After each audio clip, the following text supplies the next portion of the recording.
Hora da Prosa. Olá, seja bem-vindo ao Hora da Prosa. Hoje a gente vai conversar com Cláudio Júnior de Oliveira, diretor operacional do SINDAG, que vai trazer para a gente uma experiência muito diferente e importante dentro do contexto da aviação agrícola. Vocês vão entender já já. E é para ele que a gente dá boas-vindas. Bom dia, Cláudio. É um prazer recebê-lo aqui no nosso Hora da Prosa. Bom dia, meu xará. Uma alegria estar aqui para falar sobre aviação agrícola. Aliás, temos muito para falar. A viagem foi longa e cheia de revelações novas sobre o país chamado México, meu amigo. Pois é. Então, o Cláudio ele traz para a gente agora a sua experiência no Congresso da Aviação Agrícola do México, que foi realizado aí há poucos dias, né? Então ele acabou de chegar de lá e vai trazer essa experiência. E o que eu acho importante de tudo isso, né? Dessa experiência, Júnior, é como é que tudo que foi construído pelo SINDAG, né, rompeu fronteiras. O trabalho que vem sendo realizado ao longo dos anos pelo SINDAG, ele não é só importante aqui para nós, para a aviação agrícola brasileira, para o agro brasileiro, para a sociedade como um todo, mas ele rompe fronteiras porque vocês praticamente estão construindo uma jurisprudência, né, que serve de exemplo para o mundo, né, e lá eles resolverem seus problemas, principalmente na parte operacional e também na parte regulatória. De fato, Cláudio, há 2 meses atrás nós estávamos na Argentina discutindo a aviação agrícola do Mercosul, junto com Paraguai, Bolívia, Colômbia, Uruguai. Estava lá presente também até Cuba, né, falando sobre experiências. Tivemos reuniões de comitê mesmo, para discutir as questões de drones agrícolas e a representação dessas tecnologias. E no Congresso do Brasil, nós tivemos o contato com o presidente mexicano da Federação de Associações de Pilotos e Empresários do Setor de Aviação Agrícola. Quando ele chegou ao Brasil, ele se surpreendeu com o tamanho do congresso que nós temos aqui no país, a organização, conversamos muito. Ele sempre leva a sua esposa, que também é muito atuante lá na associação, e conversamos muito sobre tecnologia, mas falamos principalmente sobre como agregar mais representatividade e qualificação do setor por meio da federação e da associação. Bom, ele viu 5.000 pessoas transitando lá no Congresso, aqueles 200 e poucos expositores e turbina para tudo que é lado, e avião autônomo, e drones, profissionais e capacitação rodando o tempo inteiro. Ele simplesmente se surpreendeu e disse: quero que você vá lá para falar sobre o SINDAG e para falar sobre a aviação agrícola do Brasil, porque a gente pesquisa sobre o setor também do país. Bom, dessa surpresa aí, eu estava agendado já para fazer um transplante capilar nesse período. Eu disse: olha, presidente, não vou poder ir. O senhor me desculpa, não vou poder ir e tal. Mas as médicas liberaram exatamente 5 dias antes do congresso deles. Eu disse: olha, por justiça, vou falar com o presidente, você sabe que passagem muda, fica tudo mais caro. Falei com ele: olha, presidente, estou liberado pelas médicas aqui, se quiser, não, pode comprar passagem, nós vamos absorver todos os custos de viagem.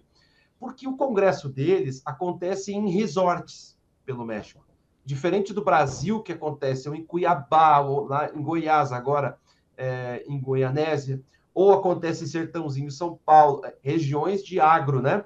Não está acontecendo em Florianópolis, por exemplo, ou em Maceió. Está acontecendo em região de agro. E lá não, lá são em resorts. Aliás, no passado, o SINDAG até fazia em resorts também. Mas isso mudou um pouco a visão com a mudança, enfim, da ideia das diretorias anteriores. E eles são em resorts. Então, isso tudo encarece muito a viagem, mas eles nem olharam para isso, Cláudio. Eles simplesmente disseram: vem para cá e vamos trabalhar isso.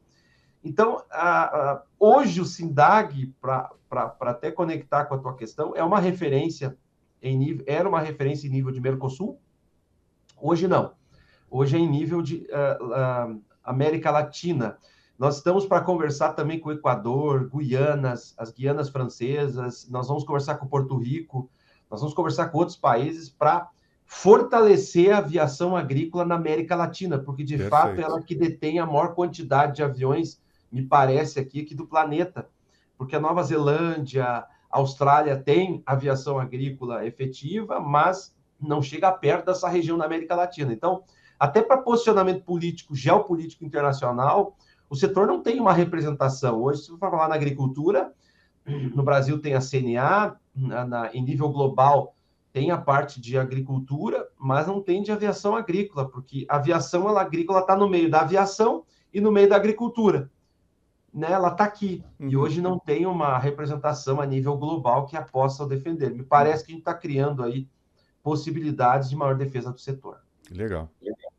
Agora, falando em realidade, eu acredito que os desafios que eles têm lá são muito maiores que os nossos, né? Mesmo porque eles estão engatinhando com relação à parte de legislação, eles enfrentam muitas dificuldades, mesmo próximo dos Estados Unidos, né, com a questão logística de peças, uma realidade diferente que peças de importação, enfim, uma realidade diferente do que a que enfrentamos aqui. Na sua observação, o Júnior, quais são as maiores dificuldades que eles enfrentam por lá? A colocação extremamente pertinente. A nossa saída foi por causa dos problemas enfrentados. Estão com muitos ataques na área ambiental, ataques diretos e já pedindo restrição da atividade em vários locais. Eles não têm distância de aplicação, por exemplo, lá, Cláudio. Aliás, lugar no mundo tem distância de aplicação, 250 e 500 metros para fazer a aplicação por avião. Interessante Sério? isso. Não tem nos Estados Unidos, não tem na Argentina, não tem lá, em lugar nenhum. O Brasil é o único que tem. Essa informação, essa me pegou de surpresa.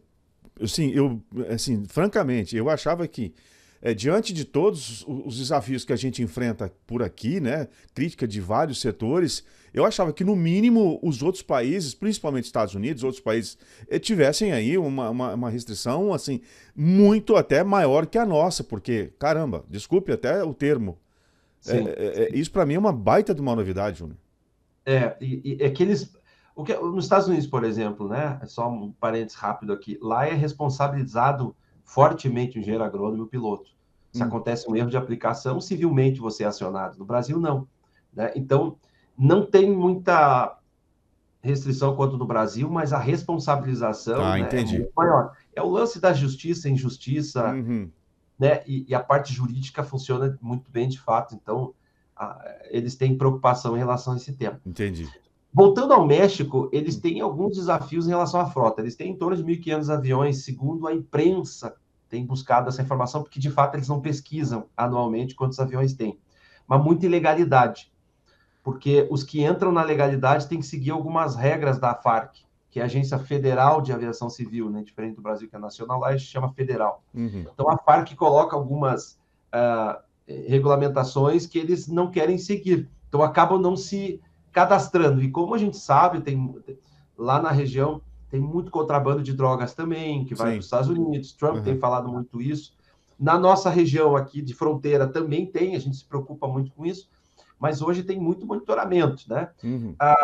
Os pilotos de lá, eles recebem um curso a mais, mas não é tão avançado quanto no Brasil, pelo que a gente tem observado. E o que a associação mais tem de forte lá é um fundo para os pilotos. É um fundo de proteção, um seguro para o piloto. Caso ele venha a óbito, né, na exercício do seu trabalho, a família recebe um fundo, é um seguro, né? Ajuda com a questão do corpo e tal. E é um pouco diferente da nossa associação aqui no Brasil, do SINDAI, que é um sindicato. Trabalha constantemente na defesa do setor e na promoção da atividade. Lá é um pouco diferente, mas eles estão começando a entrar na defesa porque os ataques estão chegando, né? No México também. Uhum. Eles têm graves problemas, aí vem o segundo ponto, além dos ataques, vem o segundo ponto em relação de atualização da frota.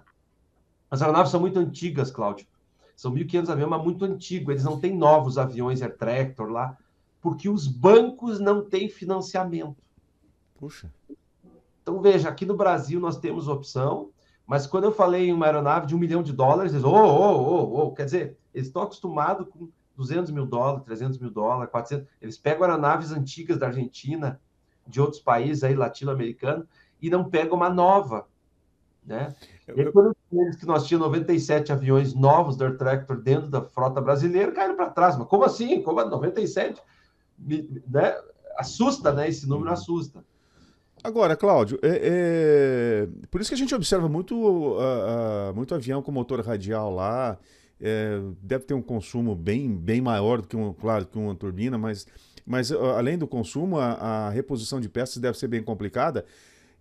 Assim, isso é um panorama muito próximo do que acontece em Cuba, onde eles usam aviões na época da Primeira Guerra, aviões grandes que fazem pulverização, que inclusive sofrem com uma terrível falta de peças, assim como a própria frota automobilística de Cuba. Eu não sabia que a realidade era tão ruim assim no México.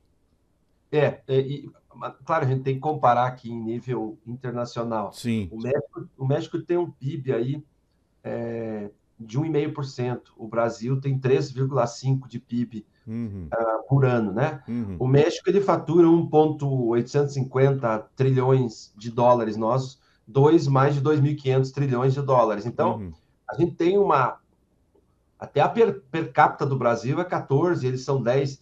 Quer dizer, nós temos aí uma produtividade maior, a gente tem uma economia mais elevada, então isso faz com que a gente esteja um pouquinho acima, né, Uhum, deles em relação à economia. Por isso que faz com que tenha também aeronaves mais novas. A nossa agricultura, ela é muito mais forte que a deles, né? uhum. O principal produto deles lá é o milho, e a gente sabe que quem mais produz milho no planeta é os Estados Unidos. Então, um concorrente com o maior parceiro. Os Estados Unidos é o maior parceiro comercial do México. Tanto que o México não recebeu tarifa, taxação, porque os Uhum. carros vêm tudo do México para os Estados Unidos. É interessante, as ruas são bem simples, né? É. Meia suja, às vezes, nos lugares, mas os carros são tudo americanos, É. aqueles furgões, aqueles carros grandes, né? A John Deere está produzindo muito lá no México. Eles são muito bons de indústria, viu, Uhum. Cláudio? Mas o agro é muito forte. Primeiro, por essa questão, aviação agrícola, né? Primeiro, em relação a essa questão da atualização de frotas, não tem força financeira, né? A atualização da frota. Mas segundo ponto é que a agricultura é muito fraca em termos políticos e econômicos no Estado. Então, assim, hoje tem um governo basicamente de visão de esquerda, só que não é só isso, eles não apoiam o agro, não tem muito financiamento para o agro, por exemplo, não tem plano safra lá, né, como tem no Brasil. Então, você não tem um momento do ano que você pensa, quanto eu vou fomentar a agricultura mexicana? Eles não têm isso lá. Esteve presente um deputado federal nesse encontro, médico, e conversamos muito, mas muito mesmo. E ele mesmo disse: o agro não tem representatividade dentro do legislativo. Não tem deputados do agro dentro do legislativo. Imagina, nós temos o IPA aqui no Brasil, que é o AFPA, tem mais de 100 senadores, deputados federais que pensam o agro o tempo inteiro Uhum. da sua vida e Perfeito, carreira. perfeito. Lá não tem. Mas aí, tem que lembrar que a Argentina, semana retrasada eu estava no México, semana passada eu estava em Brasília, na reunião da FPA.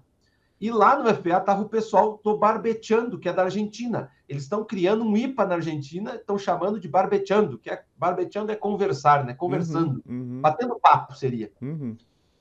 E eles estavam no Brasil aprendendo com isso, né? Eu tive numa discussão com eles na Argentina, agora 2 meses e meio atrás, discutindo com o Barbecheando em cima, numa mesa redonda, em cima de um palco, com mais de 100 pessoas ouvindo. E eles iam falar sobre o IPA. Eu disse: olha, eu sou participante do IPA. Então começamos a conversar e ficamos muito amigos. Quando cheguei a Brasília, eles estavam lá. O México nem tem isso, não tem nem esse movimento. Então, quando eu falei com o presidente da Associação do México, eu disse: olha, a primeira coisa é fomentar uma organização do agro mexicano. Porque o que acontece no Brasil? No Brasil, nós temos a aviação agrícola aqui, que é protegida pelo agro e protegida pela indústria. Nós Sim, estamos aqui. sim, Nós mostramos que o nosso trabalho impacta a indústria. sim, Nós mostramos que o nosso trabalho impacta o agro. Então, você tem duas camadas de proteção fundamentais, porque a aviação agrícola em si é pequena, são poucos pilotos, sim. mas o impacto é grande, são Gigantesco. milhares de hectares. Então, esse é o problema e também a coisa boa do setor. Então, lá me parece, Cláudio, que nós vamos ter que trabalhar muito a agricultura antes mexicana. E essa foi a discussão, em muitos momentos, com a diretoria deles, sobre como fomentar e organizar o agro mexicano para que eles estejam protegidos. Senão, Entendi. não tem projeto de lei de apoio ao setor. Só vai entrar coisas ruins.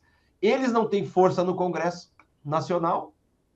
O Congresso faz lei como quer, né? Só que tem uma parte também que é regida pelo crime organizado.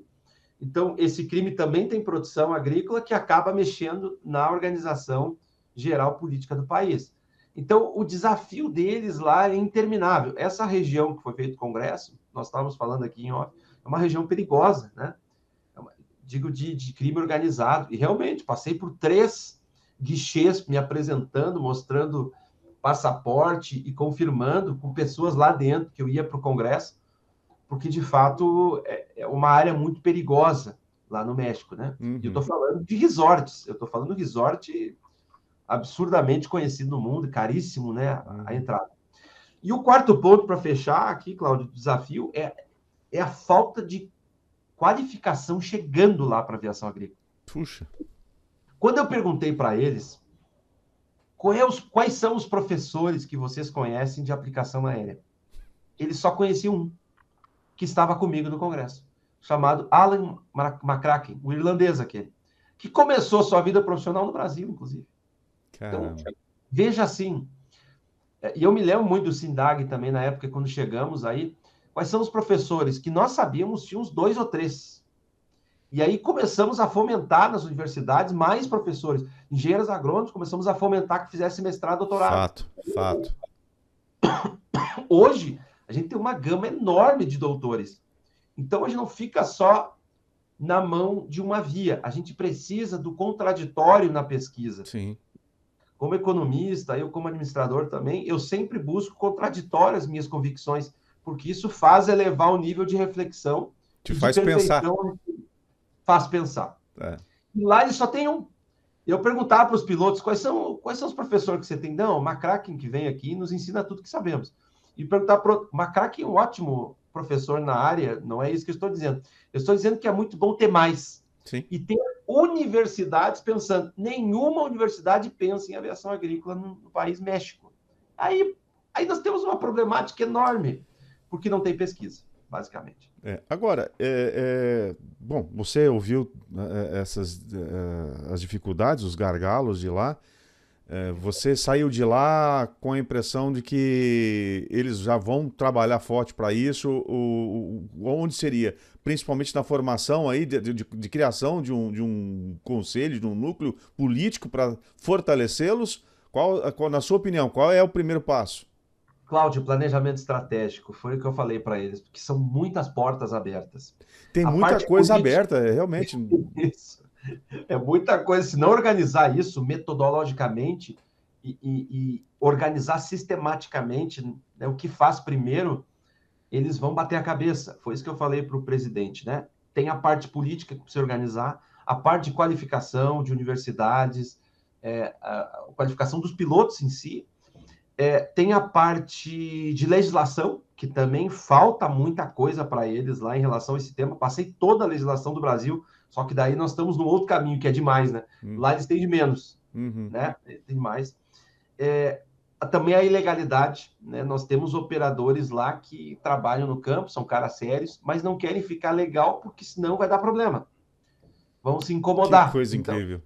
Então, eles vão ter que organizar isso aí. E o quinto ponto, eu diria que também eles vão ter que pensar na estrutura de associação que eles querem. Porque quando eu digo, não, eu quero ser referência na América Latina, eu vou ter que contratar executivos bons. Vou ter que gastar com isso. O time que está lá dá certo? Vai conseguir ou não? Porque dependendo de onde você quer chegar, você disponibiliza recurso. É como os times de futebol. Eu quero ganhar o Mundial. Beleza? Você vai ter que contratar um Cristiano Ronaldo, tem que contratar alguém que vá fazer esse time chegar lá. Isso custa. Senão você não vai chegar lá. Então, a aviação agrícola é a mesma coisa. Até onde eu quero chegar? Eu quero chegar até aqui. Beleza, então tu pode chegar com essas pessoas, com essa estrutura. Não, eu quero chegar aqui, lá em cima. Opa, então você tem que ter uma outra estrutura. Então, eles têm que pensar a governança da diretoria deles, do corpo executivo, até a visão política de agro no país. Então, eles têm todo um tema. Aí, quando perguntaram, o presidente me fez essa pergunta, por onde eu começo, Cláudio?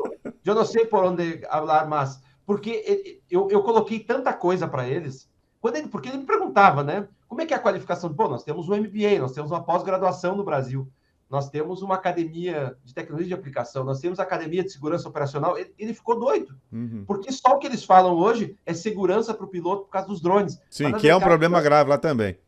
Mas também é uma questão de mercado, né, Cláudio?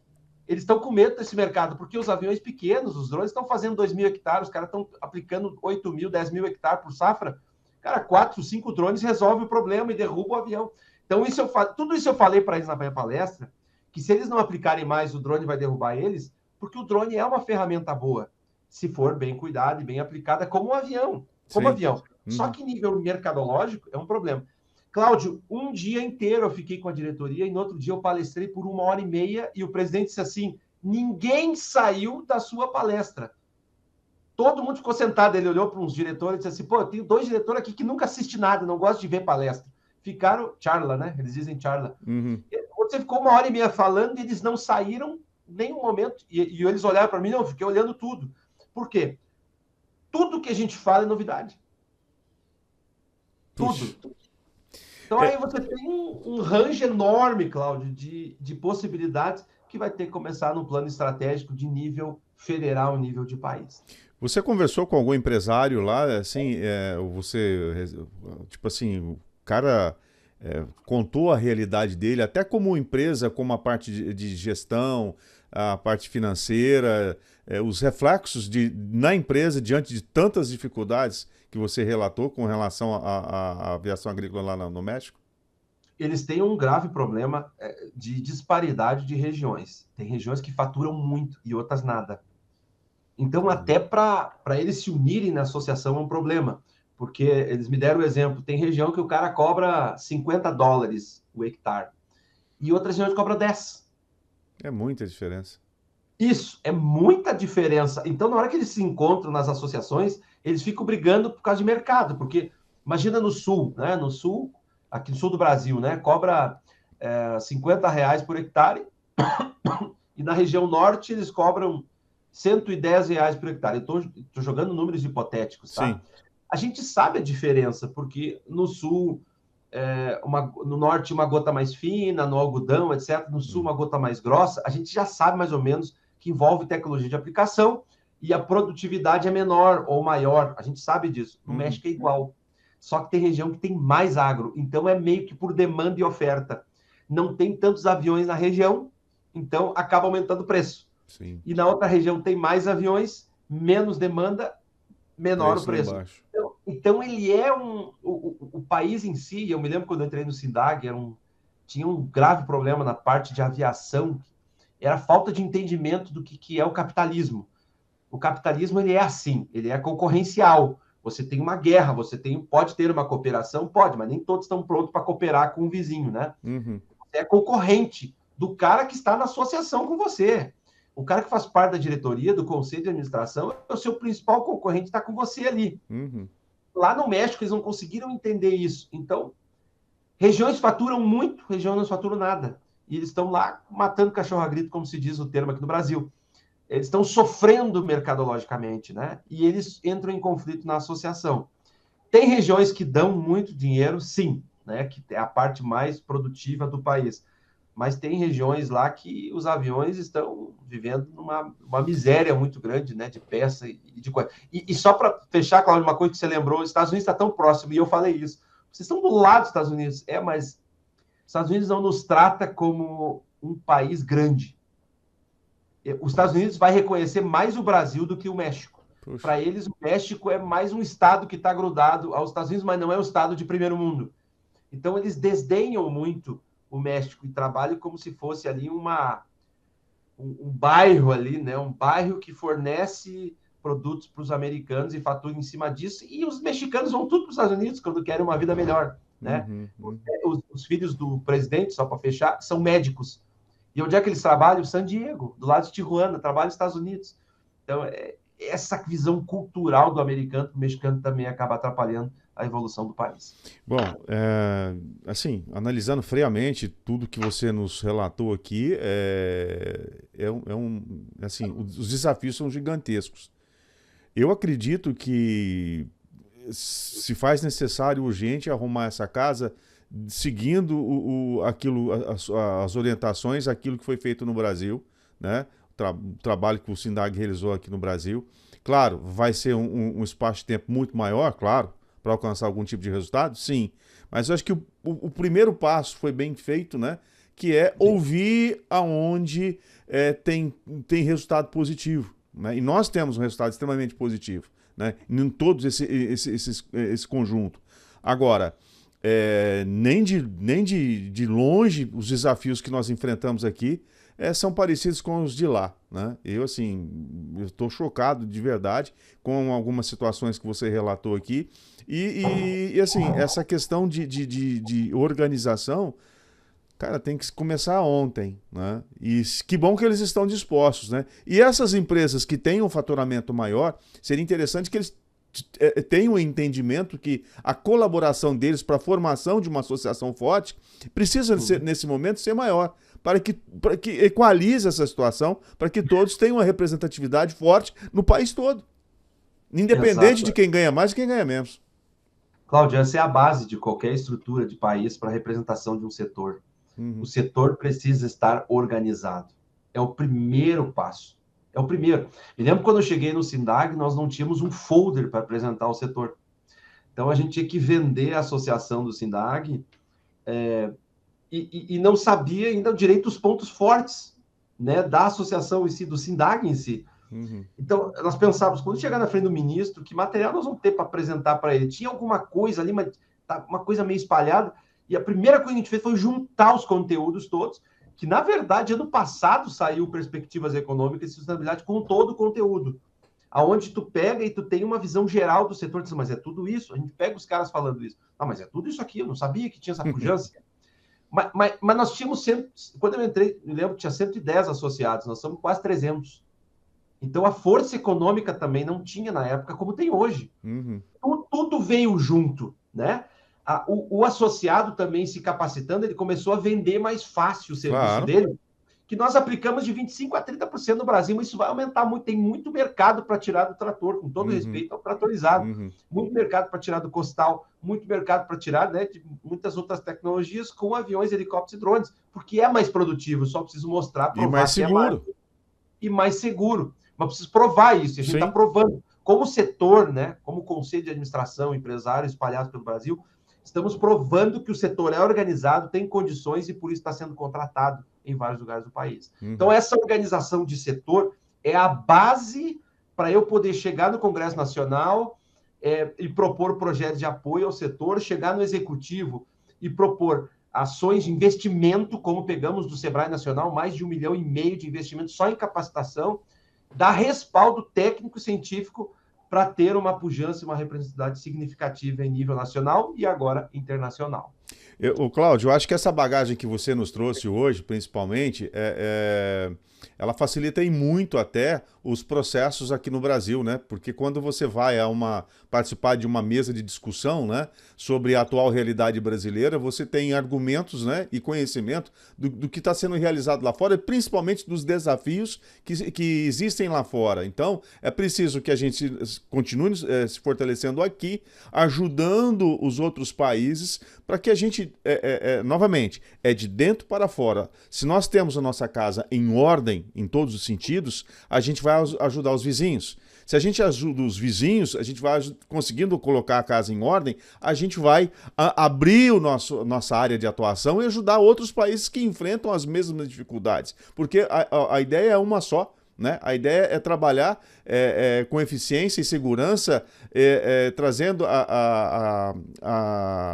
digamos, a segurança alimentar para todo mundo. Né? Independente se eu moro no Brasil, na Argentina, na América Central, na América do Norte, na Ásia, enfim, para todos nós que vamos precisar de alimentos em algum momento da vida. E eu te digo com certeza, em pelo menos 3 momentos do dia a gente precisa de uma refeição.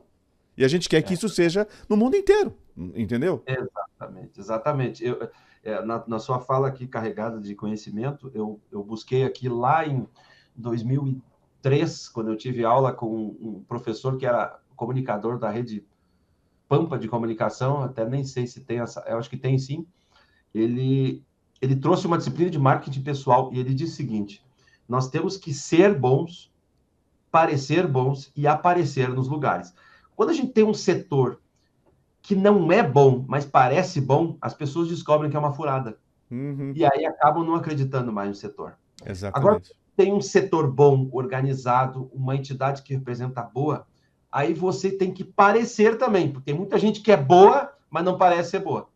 Você trabalhar esses 2 aspectos, tem que ser muito bom, tem que ter uma estrutura muito boa de governança E tem que parecer também, que é muito bom para as pessoas enxergarem. E tem que estar em todos os lugares, que é o aparecer. Ser, parecer e aparecer. Esses três aspectos que regem o marketing pessoal, ele também rege os setores. Porque lá no México tem um setor que precisa se organizar primeiro, para depois parecer mais organizado e aí começar a estar em todos os lugares. Eu não posso sair correndo e aparecer em tudo que é lugar agora, porque o setor não está organizado. Mas para isso, precisa uma movimentação de um SINDAG na estrada da vida. Semana passada eu estava em Rio Verde, 60 profissionais do setor, depois fui para a Precisão, mais 120 profissionais do setor em SINDAGs na estrada, Catalão e Rio Verde. Quer dizer, esse SINDAG na estrada, que parece simples, um evento para falar sobre o setor, ele organiza o time. Pessoal, está acontecendo isso nesse estado, tem um projeto de lei de proibição, tem uma permissão, tem de apoio. Isso mobiliza o setor para que ele seja bom. E aí possamos estar em todos os lugares mostrando que realmente somos bons. Então, esse é o trabalho teórico, científico, que o México vai ter que correr. E foi a minha fala com o presidente. Precisa se organizar ainda mais via as associações, precisa fazer o sindicato na estrada, a associação na estrada, conversando com os operadores de todo o país, para organizá-los. Você participou do primeiro SINDAG na estrada que nós fizemos em São Paulo, em 2017. Estava o Thiago, estava o Bruno. O Thiago foi presidente depois. Acho que nem pensava em ser presidente. Estava o Bruno, que hoje é do Conselho de Administração. Estava o China. Estava o Jorge, que é do Conselho de Administração. Então, todos esses SINDAGs na estrada movimentaram o país e criaram lideranças. E hoje estão na ponta, participando da Confederação Nacional dos Transportes, na CNT, estão dentro da CNI, na Confederação Nacional da Indústria, que estão no IPA, Instituto Pensar Agro, que estão na CNA, Confederação Nacional da Agricultura, quer dizer, pessoas fortes, que também participaram da Academia de Líderes da Aviação Agrícola.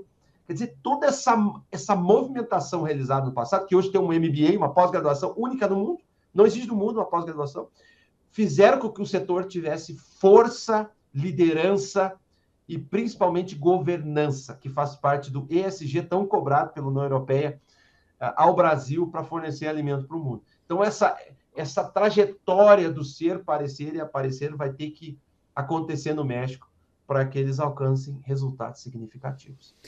Bom, eu acho que... Acho não, tenho certeza de que eles ficaram com muitas informações, até com orientações para seguirem esse seu pensamento, essa sua linha de trabalho, né? E eu torço muito para que esse tipo de trabalho seja feito não só no México, mas também em outros países, porque, como eu disse, né, nós, como sociedade, seremos os ganhadores de tudo isso, seremos aí os presenteados com um trabalho tão intenso, tão complexo, mas principalmente que traz um enorme resultado para todos nós. Então fica aí os nossos desejos, né, os irmãos mexicanos, que eles consigam realizar isso. Não vai ser fácil? Não. Não vai ser rápido? Não. Mas é preciso começar de algum ponto, né, Cláudio? Eu acho que só o fato de levarem, né, o SINDAG até lá, através da sua presença, eu acho que já é um enorme passo. É verdade, é um motivo de orgulho, né, para o nosso país poder ser uma referência para outros países, como a própria Argentina, que está crescendo muito agora. Me lembro de 2018, quando sentei com o presidente, na época, no Uruguai, e ficamos uma tarde inteira barbeteando, literalmente, falando sobre o SINDAG, mas como é que funcionava, como é que estava a aviação agrícola. E hoje eles nos chamam para falar sobre os drones, e nós já falamos que eles têm que associar o pessoal de drones, eles já estão associando. Então, quer dizer, essa movimentação, tudo que acontece no Brasil vai para lá depois, que também tem uma aviação agrícola significativa, e agora sendo uma referência para o México, nos deixa muito orgulhosos aqui como país, que isso é um trabalho de anos e de muitas pessoas. Vai um interlocutor sempre, mas o trabalho é de muitas mãos. Exatamente. É de todos, né? É de todos, é de todos. E se não tivesse a mídia acompanhando, não teríamos sucesso no aparecer e no parecer. Se não tivesse os professores ensinando, não teria sucesso no ser. Então, quer dizer, essa união, esse compartilhar, esse compartir, como hablamos em espanhol, ele traz uma riqueza que a gente vai colhendo depois, vai tentando compartilhar e mostrando que todo o país está de parabéns pelo trabalho realizado, meu amigo. Tá certo. E olha, e você que está aí desse lado aí, que assistiu esse conteúdo aqui, achou importante, compartilha aí com um amigo, né? É muito importante isso. E eu vou compartilhar aqui com o pessoal lá do México, para que eles possam ver aí a importância desse congresso, a importância de ter levado o SINDAG até lá através do Júnior, através do Cláudio Júnior Oliveira. O Cláudio, vou te dizer uma coisa, eu fico muito feliz quando iniciativas dessa acontecem em algum momento, em algum lugar, porque a gente sabe que existem pessoas buscando um amanhã melhor, né, na sua atividade, que tenha reflexos para toda a sociedade. Eu tenho certeza que esse trabalho que é feito pelo SINDAG traz enormes benefícios a toda a sociedade, né? Fortalecendo não só a aviação agrícola, mas também tudo que permeia a aviação agrícola, tanto as indústrias que fomentam o setor, o comércio que recebe os recursos oriundos, né, gerados por esse setor, enfim, todos nós somos beneficiados. E até aqui a comunicação, que a partir desse trabalho intenso que é realizado pelo SINDAG, também recebeu uma atenção maior, e hoje a gente tem condições de chegar, né, através das nossas prosas, através desses conteúdos, chegar a mais pessoas para que conheçam de fato a segurança, a importância dessa atividade. Então, olha, se inscrevam no canal, comentem, curtam, compartilhem, mandem mensagem. Eu vou fazer um pedido aqui, viu, Cláudio? A partir deste vídeo. Eu vou deixar um WhatsApp aqui, pessoal, para que vocês enviem aí da região de vocês vídeos falando vídeos curtos, né? Na posição vertical, falando da sua realidade, dos seus gargalos, que a gente vai começar a discutir isso aqui, passar para os amigos para a gente discutir, tá certo? E compartilhar o seu vídeo, a sua imagem, né? Claro que você, com a sua permissão, para que a gente possa melhorar cada vez mais, a chegar mais longe das suas demandas, tá certo? Então eu estou esperando aqui, tá no WhatsApp aqui, eu vou dizer, olha, é 17981795263. Me mande esse vídeo que a gente vai repostar esse vídeo aqui, tá certo? Até me afoguei aqui com a minha emoção. Ô Júnior, eu quero lhe agradecer, né, pela sua atenção, por essa prosa tão enriquecedora, e a gente vai aguardar aí os reflexos do que está acontecendo lá no México. Então, meu amigo Cláudio Júnior de Oliveira, parabéns pelo trabalho, muito obrigado por compartilhar essa experiência maravilhosa, e eu espero que a próxima experiência internacional seja assim com um pouco mais de tranquilidade, olhando com mais calma para os horizontes. Verdade. Obrigado, Cláudio, fique muito feliz e orgulhoso que isso é resultado seu também, né, dessa área de comunicação do agro, que é tão deficiente no Brasil. Me parece que nunca vai ser suficiente, né? Ela é tão necessária, ela é tão importante, ela, para mim, nunca vai ser suficiente, porque o tamanho do agro ele é gigante, né? E aí, cada colocação que você faz, cada vídeo que você grava com as pessoas que eu vejo lá no canal do YouTube, é uma riqueza que compartilha coisas que a gente não sabe sobre o agro. Você detém um nível de conhecimento muito elevado sobre tudo. Obrigado. Você entrevista muita gente e a gente precisa disso. Então, se alegre bastante, parabéns pelo trabalho. Obrigado pela oportunidade de estar aqui e sabe, né? A gente está sempre à disposição desse meio de comunicação tão importante que é o Jornal Campo Aberto, sempre acompanhando, sempre assistindo, sempre curtindo, compartilhando, porque coisa boa a gente tem que fazer assim. Obrigado, amigo, pela oportunidade. Eu que agradeço. A gente só consegue fazer um trabalho bom quando a gente tem entrevistados que trazem, de fato, a informação com responsabilidade, com credibilidade. Isso facilita muito o nosso trabalho. Bom, pessoal, é isso. A gente vai ficando por aqui. Cláudio, muito obrigado, meu amigo, e até a próxima. Até a próxima. Abraço.